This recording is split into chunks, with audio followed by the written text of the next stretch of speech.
Bom dia a todos os irmãos, que a paz do nosso Senhor Jesus esteja com todos aqui nessa manhã, que continue, Já tem estado desde o início do culto.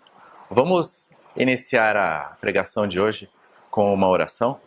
Vamos baixar nossas cabeças.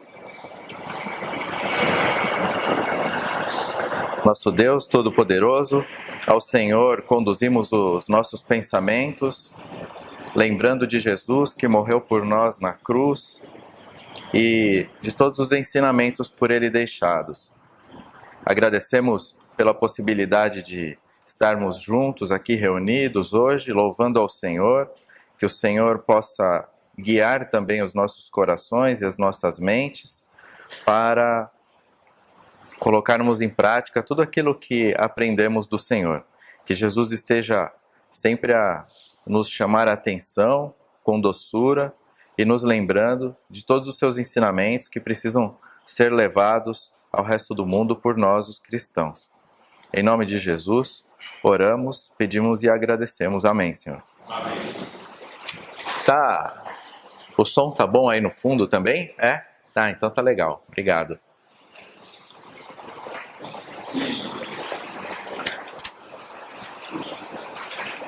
Bom, irmãos, a mensagem de hoje começa com uma reflexão talvez até um pouquinho alongada a respeito do que caracteriza uma cidade. Quando a gente pensa a cidade de São Paulo, a cidade de Bauru, a de Itapetininga, a de Cruzeiro, a de Goiânia. O que caracteriza uma cidade quando nós saímos para um outro país? Será que são as suas construções, a sua economia, a sua cultura, seu modo de agir, seus hábitos, suas tradições? O que será que a caracteriza? Afinal, a cidade ela é o meio em que vivemos. Pesquisas recentes dizem que em breve nós teremos 80% da população mundial vivendo em cidades, ou como a nossa, ou como outras cidades que conhecemos, cidades menores. Se a gente for pensar nos índios, eles viviam em suas aldeias, que eram grupos menores, mas quando a gente começa a estudar o modo como eles interagiam, na verdade eles construíam cidades bem espalhadas no meio da floresta, através da qual as aldeias se relacionavam. E tudo isso tinha as mesmas características de uma cidade que nós temos hoje. A gente entra lá e vê as suas construções, vê a cultura dos índios, seu modo de agir e tudo mais. Os portugueses, até hoje, quando eles se encontram aqui no Brasil, eles começam a descobrir que eles têm um amigo em comum e dizem: mas Portugal é uma aldeia mesmo. Porque lá eles ainda têm muito esse hábito, as pessoas que vivem no campo dizem: eu moro numa aldeia ali no Alentejo e já tive a oportunidade de, entre amigos portugueses, um que eu já conhecia e um amigo novo, ambos da mesma profissão, em 5 minutos de conversa eles descobriam uma infinidade de amigos em comum e diziam: poxa, Portugal é uma aldeia mesmo. Quando a gente vem para o Brasil, a gente descobre isso. Essas mesmas aldeias, elas participam da cultura geral do país. E, ao mesmo tempo, as aldeias mantêm as suas próprias tradições, mas mais arraigadas. É só a gente pensar em cidades pequenas, do Nordeste ou do Sul do país, e nas reportagens que, eventualmente, a gente assiste a respeito delas, quando a gente vê que tem uma tradição ali que permanece por muitos anos, seja uma tradição tipicamente brasileira, seja uma tradição, às vezes, trazida por imigrantes, como é o caso do Sul, com as suas danças, as suas festas e as suas comidas diferentes do resto do Brasil em geral.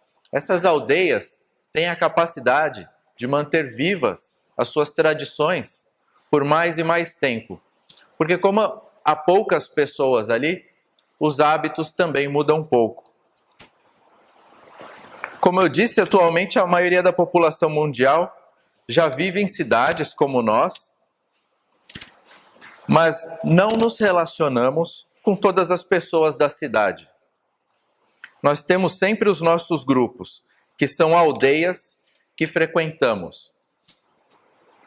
Temos um grupo do trabalho, um grupo da escola, um grupo da igreja, um grupo de interesses comuns, que pode ser a turma do futebol, a turma do bordado, a turma dos amigos ali da escola, a turma do trabalho voluntário e tantas outras. São essas turmas, hoje em dia, as aldeias pelas quais passamos. Se nós pensarmos numa cidade como São Paulo, com 15 milhões de habitantes, não são os 15 milhões que determinam a influência sobre o nosso comportamento e a nossa cultura, mas os grupos que frequentamos. São sempre grupos pequenos que nos influenciam. Se pensarmos nas outras cidades de proporção mais normal, o mesmo acontece. Uma cidade de 200 mil habitantes não tem a capacidade de influenciar um indivíduo culturalmente. Ele é sempre influenciado pelos grupos que ele frequenta. É aqui que eu proponho uma reflexão. Pense nos grupos com os quais você convive e nos lugares que você frequenta. Será que eles te ajudam a ver as verdades que Deus quer lhe mostrar? Eles te ajudam a ver com clareza espiritual, o movimento da vida sobre a terra?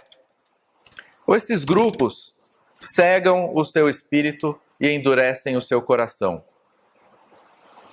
Entre os irmãos, você tem um entendimento, você tem clareza. Você tem um objetivo que é ser como Cristo, ver como Cristo, entender como Cristo. Mas aí, isso acontece com cada um de nós. A gente chega naquela outra aldeia e relaxa. Pode ser a aldeia do trabalho, a aldeia dos amigos de futebol, a aldeia, às vezes, da família mesmo. Lá com aquela aldeia, com aquela turma, de repente, o nosso linguajar é outro. As nossas brincadeiras já são outras. Às vezes, até os nossos conceitos são outros. Nossos hábitos mudam na transição de uma aldeia para outra aldeia, de um grupo para outro grupo. Ora, se Jesus é aquele que nos faz ver o que é verdadeiro, bom, justo, elogiável, talvez essa turma esteja colocando vendas nos seus olhos, nos meus olhos, nos olhos de um outro irmão. Mas de repente, no domingo, você sai de lá, vem ao culto, aprende o que é melhor para você, decide que precisa melhorar, ser diferente, deixar de ser influenciado pelas más companhias e faz uma reflexão espiritual acerca do que é justo, de como devemos servir e seguir melhor a Jesus. Aí na segunda-feira, você volta para lá, para outra aldeia. Pelo hábito, pela obrigação, você precisa ir trabalhar nessa outra aldeia. Você convive com as pessoas dessa outra aldeia na segunda-feira. Você volta lá pela companhia dos conhecidos. E de novo adota aquela mesma cultura. Se afasta de Jesus, relaxa os seus parâmetros todos novamente. Esse você que eu estou usando é um você hipotético. Quando eu falo você, eu estou falando comigo mesmo também. Porque a gente sabe que muitas vezes a gente é assim, em maior ou em menor grau. A gente sai de casa, vive como um incrédulo, como qualquer um aí que não serve a Jesus, e volta para casa se arrependendo, sofrendo, pensando em fazer diferente. E aí chega em casa aquela pessoa sensata, espiritual, santa, ponderada. Aquela pessoa que é um bom exemplo. E no dia seguinte, já se desarrepende de tudo que se arrependeu. Passa o dia com palavras erradas, atitudes sem amor, piadinhas reprováveis, que hoje muitas vezes elas chegam até pelo nosso celular. E eu fico pensando, às vezes, quando eu recebo algumas piadas, será que Jesus repassaria essa piada? E aí vive o mesmo homem, fraco de sempre, naquela turma, naquela aldeia, que só ajuda a desagradar a Deus. Na volta para casa, o mesmo processo. E assim por diante. Sempre voltando para casa, a pessoa se arrepende, decide ser diferente, mais espiritual. Chega em casa, de novo, um bom exemplo, sensato, ponderado. E na terça de manhã, se desarrepende, começa tudo de novo. E assim, sucessivamente, a cada dia. E eu fico pensando, nós, na nossa cultura, nós temos um grande defeito. Nós achamos que se resolvermos as coisas em nossa casa, já está tudo certo. E assim, parece tudo bem se nós formos relaxados na rua. A gente descumpre na rua, mas se cumprirmos em casa, se lá em casa o combinado for o bom exemplo, a espiritualidade, parece que está tudo certo. E na rua, a gente é diferente. E aí, eu chego à passagem de hoje, em Marcos, capítulo 8, versículo 22.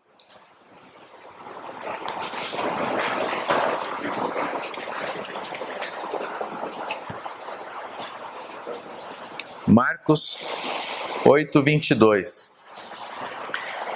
Jesus, quando andava, muitas pessoas cruzavam o caminho dele, algumas eram trazidas, algumas por acaso, algumas iam até ele.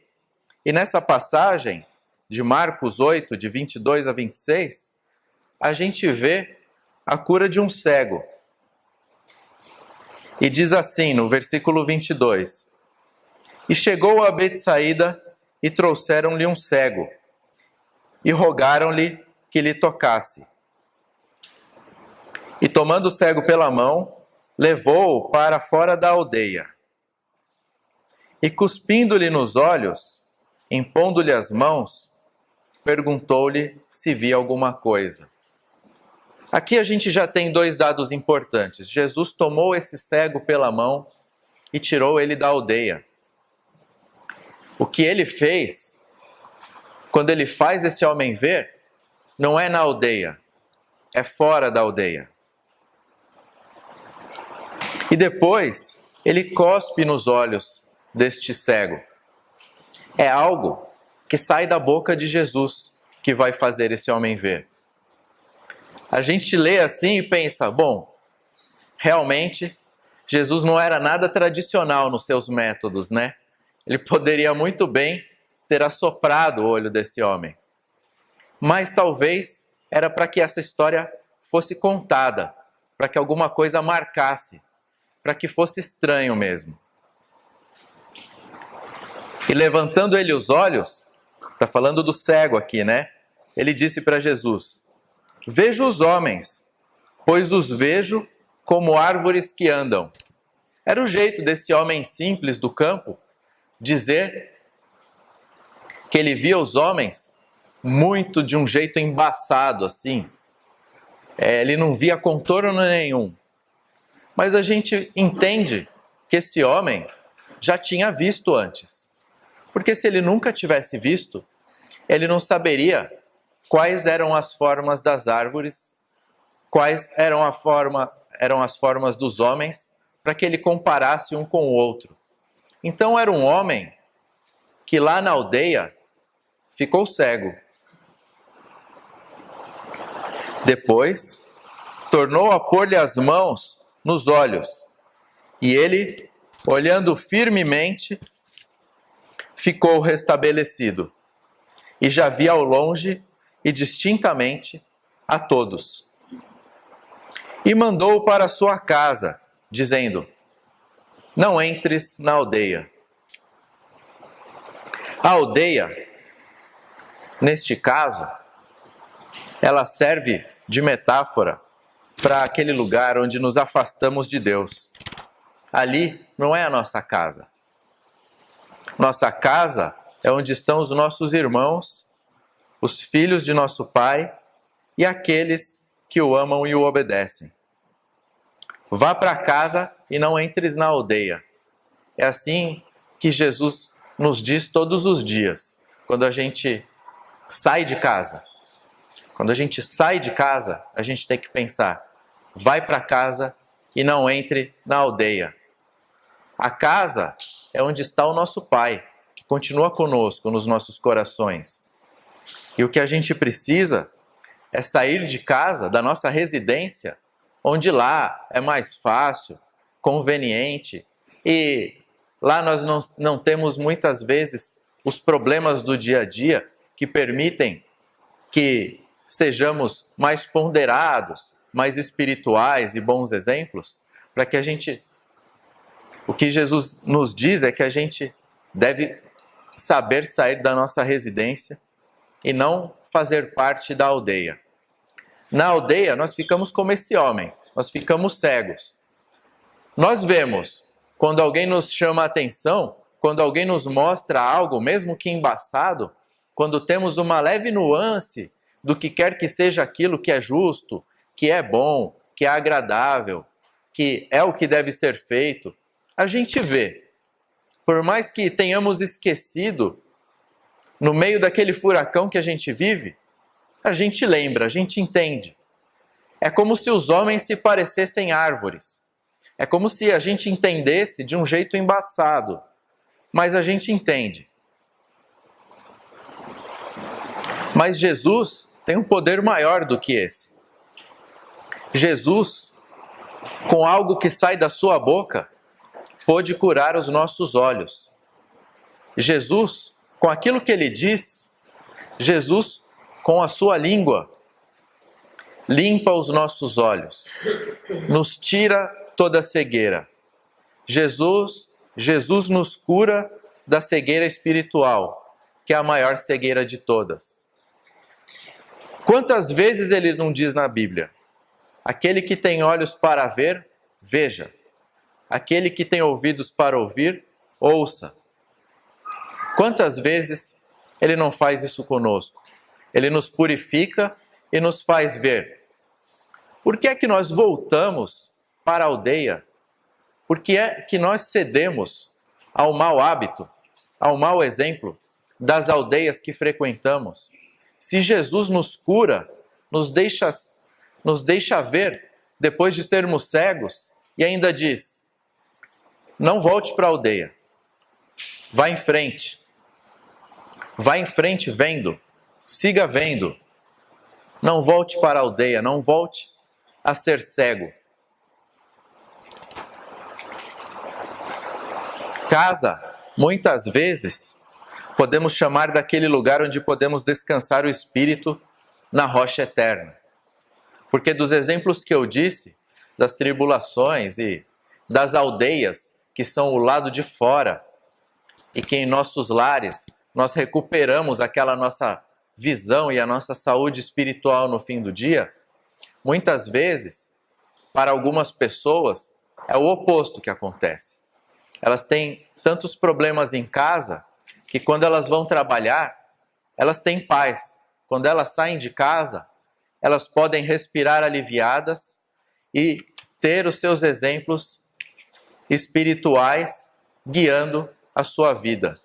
Fora de casa, elas podem, às vezes, servir a Jesus melhor do que dentro de casa. Então, por isso que eu gosto desse exemplo. Casa é onde nós podemos descansar nosso espírito na rocha eterna. E lembrando de cânticos e outras passagens, há inúmeras frases que nos fazem lembrar daquilo que Jesus traz para nós, como uma vida santa, agradável, ponderada, espiritual, tendo Deus em mente, o exemplo de Jesus em mente, quando nós dizemos que com Jesus é onde somos mais fortes mesmo quando sabemos que estamos fracos, onde somos amados pelos que querem o nosso bem ao lado de Deus, onde há amigo mais chegado que um irmão. E essa é talvez uma das maiores verdades. Casa é onde eu sirvo pelo prazer de servir. Quando a gente pensa num lar ideal, numa casa ideal, naquela família que aparece nas propagandas de margarina na TV, a gente sempre vê um oferecendo a margarina para o outro ali, numa cena bonita, o sol brilhando, amarelinho, aquela mesa bem posta, os pães fresquinhos, e um dizendo para o outro: você quer o suco? Ah, eu quero a margarina. E um ali servindo o outro. É assim que a nossa cultura idealiza a família perfeita, o jeito perfeito de acordar. É claro que é melhor acordar assim. Melhor do que acordar com aquele despertador gritando que eu estou atrasado para uma reunião na terça-feira. Mas casa é onde eu sirvo pelo prazer de servir, pelo prazer de dedicar o meu amor ao que também dedica o seu amor. Nessa casa perfeita, que é o corpo de Cristo, é assim.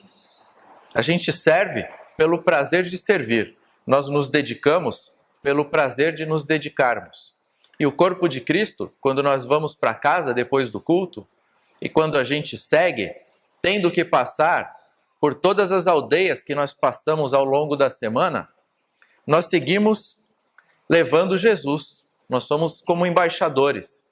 Nós não somos parte dessas outras aldeias nas quais podemos nos tornar cegos se aderirmos à cultura deles. Nós somos embaixadores e estrangeiros frequentando essas outras aldeias e levando para eles o espírito de um cidadão do reino de Deus que serve pelo prazer de servir, que tenta fazer melhor pelo prazer de fazer melhor. Quando lemos ama o outro como a ti mesmo, é falsa a interpretação de que precisamos antes nos amar para amarmos o outro. É falsa. No tempo de Jesus não existia essa ideia de amor próprio. No tempo de Jesus havia os senhores e os escravos.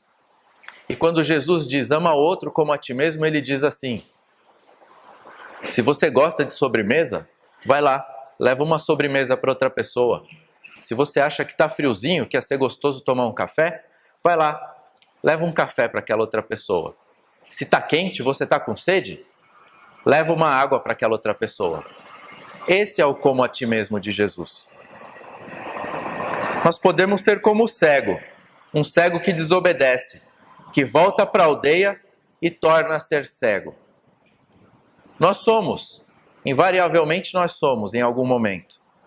E podemos ser como o cego que obedece e vai para casa, não entra na aldeia e segue vendo. Aquilo que ele viu um dia lá no começo e que por aquilo que sai da boca de Jesus ele voltou a ver, ele obedece o mestre, não entra na aldeia e segue vendo. Invariavelmente seremos assim também em vários momentos do nosso dia. E podemos ser mais. Podemos ser como Jesus. Jesus que faz o cego voltar a ver. Mesmo que no início ele só veja um pouco, e depois sim, ele passe a ver nitidamente. Nós temos esse poder, porque da nossa boca podem ser repetidas as mesmas palavras que saíram da boca de Jesus. Nós podemos ser como Jesus e curar os cegos, porque do mesmo modo que ele fez esse cego ver, ele nos fez ver e nos faz ver a cada dia. E a nossa boca pode proferir ensinamentos bons, como os ensinamentos de Jesus.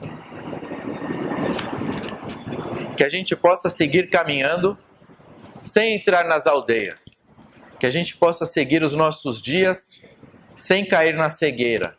Que nós possamos levar aquilo que sai da boca de Jesus até as outras pessoas. E de um jeito melhor, sem precisar cuspir no olho de ninguém. Que a gente possa levar boas palavras, bons ensinamentos, bons exemplos, esperança, sabedoria, cumplicidade para essas pessoas, que a gente possa levar amor, como levou Jesus. E que Deus abençoe as nossas decisões a cada dia e as nossas atitudes, que cada um de nossos gestos não sejam voltar para a aldeia. Que cada gesto nosso seja um passo fora da aldeia. Que possamos voltar para casa sem entrar na aldeia, ao mesmo tempo que restauramos a visão dos que ainda estão cegos. Que todos tenham uma boa semana, que a palavra de Jesus guie os nossos dias, os nossos passos, os nossos corações, os nossos pensamentos, e que possamos orar sempre por aqueles que mais precisam. Que as bênçãos de Deus estejam com vocês. Amém. Amém.